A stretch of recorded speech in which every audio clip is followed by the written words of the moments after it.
भूत, प्रेत, पिशाच, शैतानी शक्तियां। अगर आज के जमाने में आप किसी के सामने ये सब बातें करेंगे तो वो आपको पागल समझेगा और हो सकता है कि कई लोग आपका मजाक भी उड़ाने लगे, क्योंकि वर्तमान समय में आधुनिक दृष्टि से अगर देखा जाए तो हम लोग इतना आगे बढ़ चुके हैं कि ये सब बातें हमें किस्से कहानियों और सिर्फ किताबों में ही अच्छी लगती है। लेकिन ज़रूरी नहीं कि जिस चीज़ को हम लोगों ने फील ना किया हो वो इस वर्ल्ड में एग्जिस्ट ही ना करती हो।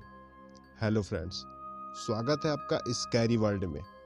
आज मैं आपको सुनाने जा रहा हूँ एक ऐसी रियल कहानी, एक ऐसा रियल इंसिडेंट जिसको सुनने के बाद अगर आप पैरानॉर्मल जैसी चीज़ों में यकीन नहीं करते हैं तो आज से आप इन सब चीज़ों में यकीन करने लगेंगे। तो चलिए शुरू करते हैं। ये कहानी है एनालिस मिचेल की। एनालिस का जन्म 21 सितंबर सन 1952 ईस्वी को जर्मनी में हुआ था। एनालिस के परिवार में कुल 5 लोग थे, जिसमें एनालिस, उसकी 2 बहनें और उसके माता पिता शामिल थे। एनालिस एक कैथोलिक फैमिली से बिलोंग करती थी और वो बड़े होकर कैथोलिक धर्म प्रचारक भी बनना चाहती थी। लेकिन वो कहते हैं ना, किस्मत के आगे किसी की एक नहीं चलती है, और एनालिस के साथ भी कुछ ऐसा था। एनालिस की किस्मत को शायद कुछ और ही मंजूर था, कुछ बहुत खौफनाक, जिसके बारे में शायद एनालिस और उसके परिवार वालों ने सपने में भी नहीं सोचा होगा। एनालिस को बचपन से ही मिर्गी की बीमारी थी और वो कई बार बहुत सारी अजीब हरकतें करती हुई पाई भी जाती थी। इन सब के बावजूद भी एनालिस की लाइफ एक तरीके से बहुत नॉर्मल ढंग से चल रही थी। सब कुछ बहुत नॉर्मल चल रहा था। लेकिन 1968 की एक सुबह उसके साथ कुछ ऐसा हुआ जिसके कारण उसकी पूरी लाइफ बदल गई। एनालिस एक सुबह अपने घर के सभी कामों को करने के बाद अपने रूम में बैठी हुई थी कि अचानक से उसको मिर्गी के बहुत जबरदस्त दौरे पड़ने लगते हैं, जिसकी वजह से वो कांपकर जमीन पर गिर जाती है। जब एनालिस के फैमिली वाले उसे देखते हैं तो बहुत शॉक होते हैं, क्योंकि एनालिस को देखकर ऐसा लग रहा था कि मानो उसके शरीर में किसी ने बिजली के तेज झटके दे दिए हों। उसका शरीर बुरी तरीके से कांप रहा था। एनालिस की इस हालत को देखते हुए उसकी फैमिली वालों ने उसे पास के ही एक हॉस्पिटल में भर्ती कराया, जहां पे एनालिस का मेडिकल ट्रीटमेंट शुरू हो गया। पहले कुछ दिनों तक एनालिस की हालत बहुत बुरी थी, लेकिन कुछ समय बाद उसकी हालत में धीरे धीरे सुधार होने लगा। सभी लोग बहुत खुश थे, क्योंकि एनालिस की हालत अब सुधर गई थी, और एनालिस के फैमिली वालों को लगा कि एनालिस की पूरी तरीके से ठीक हो जाने के बाद वो उसे वापस से घर लेकर चले जाएंगे और सब कुछ नॉर्मल हो जाएगा। काफ़ी हद तक सिचुएशन नॉर्मल भी हो गई थी। लेकिन अगली ही सुबह उसके साथ कुछ ऐसा हुआ जो शायद किसी ने एक्सपेक्ट भी नहीं किया होगा। अगली सुबह एनालिस के शरीर में एक बार फिर से बहुत ज़बरदस्त तरीके से मिर्गी के दौरे पड़ने लगे। लेकिन इस बार एनालिस की हालत बहुत बुरी हो गई थी, और एक बार फिर से एनालिस का इलाज अस्पताल में शुरू हो जाता है। लेकिन इस बार कई दिनों के बीत जाने के बाद भी एनालिस की हालत में कोई सुधार नहीं होता है। डॉक्टर्स अपनी तरफ से पूरी कोशिश कर रहे थे एनालिस को ठीक करने में, लेकिन उनकी सभी कोशिशें नाकाम होती जा रही थी। किसी को कुछ समझ में नहीं आ रहा था कि अचानक से एनालिस की इतनी बुरी हालत कैसे हो गई। कई सारे मेडिकल ट्रीटमेंट्स के बावजूद भी एनालिस की हालत में अब कोई सुधार होता दिखाई नहीं दे रहा था, जिसकी वजह से उसकी फैमिली में काफ़ी लोग बहुत परेशान थे। दिन बीतने के साथ ही एनालिस की हालत बद से बदतर होती चली जा रही थी। डॉक्टर्स भी अब हार मानने लगे थे, क्योंकि सब लोग जिसे महज एक बीमारी समझ रहे थे वो शायद कुछ और ही था। एनालिस को अब दवा की नहीं, शायद दुआ की जरूरत थी। क्योंकि एनालिस का फेस दिन पर दिन बहुत डरावना होता जा रहा था। उसके फेस को देखकर ऐसा लग रहा था मानो उस पर किसी शैतान का वास हो।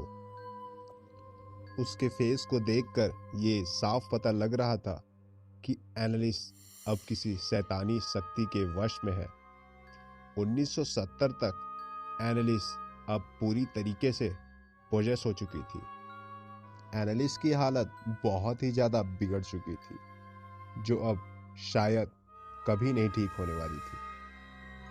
एनालिस को अपने दिमाग में कुछ अजीब सी डरावनी आवाज़ें भी सुनाई देने लगी थी। वह आवाज़ें एनालिस को बोलती थी कि वह नर्क में है और जल्द ही वह मर जाएगी। उसके पूरे शरीर पर शैतानों ने कब्जा कर लिया था।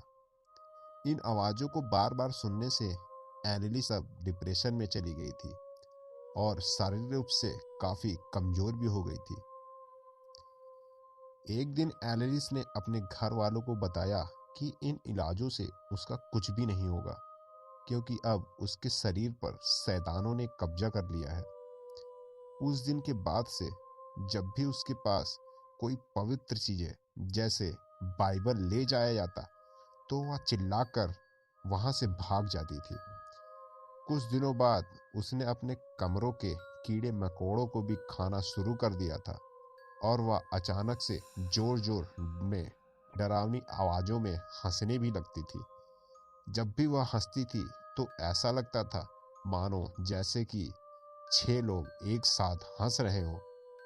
और फिर तुरंत एनालिस रोने भी लग जाती और कभी कभी एनालिस होश हवास में होती तो वह अपने घर वालों से अपना एग्जॉर्सिज्म कराने की गुहार लगाती।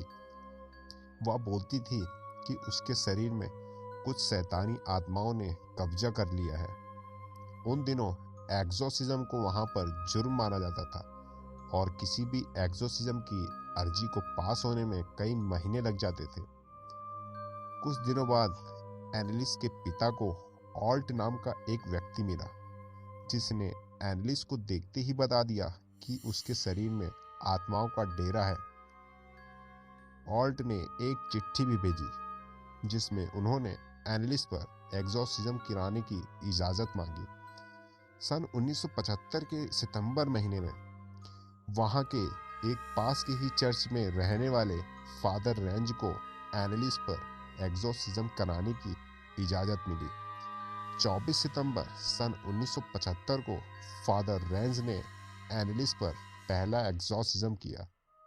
इस एग्जॉर्सिज्म के बाद भी इन आत्माओं ने एनालिस के शरीर को नहीं छोड़ा और इन आत्माओं का शिकंजा और भी मजबूत हो गया था।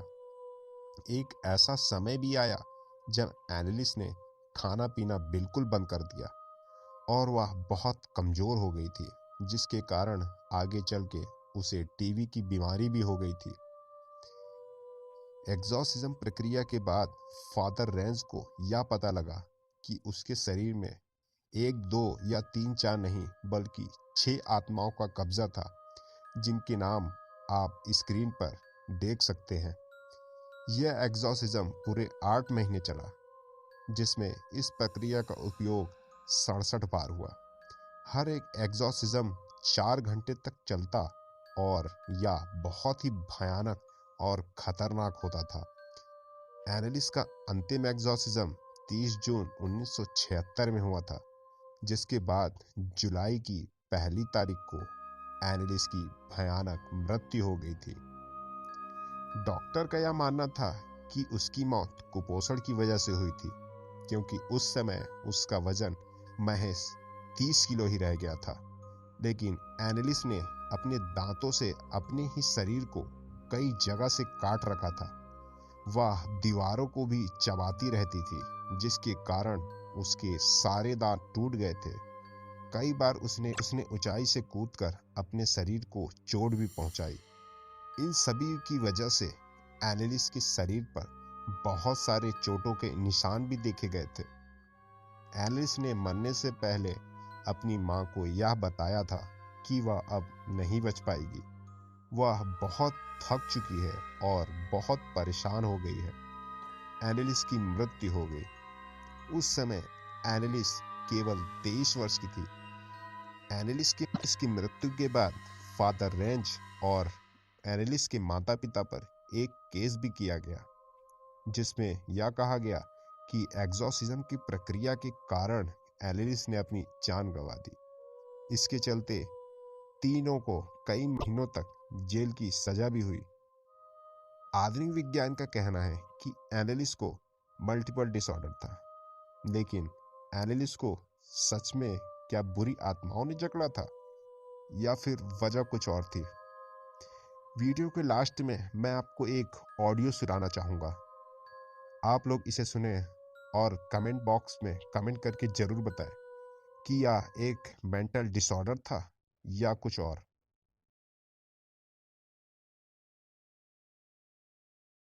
Müssen Sie die Drecksau mit Buchstaben kapieren? Auftrag von dir, du. Aber frisst du das nicht? Noch mehr. Halt dir Maul! Ja, die Kirschbänk müssen wieder neu. Noch mehr. Die müssen als Priester erkennbar sein. Und zweimal kapiert! अगर आपको ये video अच्छा लगा तो like कीजिए, and like करने के बाद चैनल को सब्सक्राइब करना न भूलें और बेल आइकन जरूर दबाएं, जिससे आने वाली वीडियो की नोटिफिकेशन आपको मिलती रहे। मिलते हैं नेक्स्ट वीडियो में।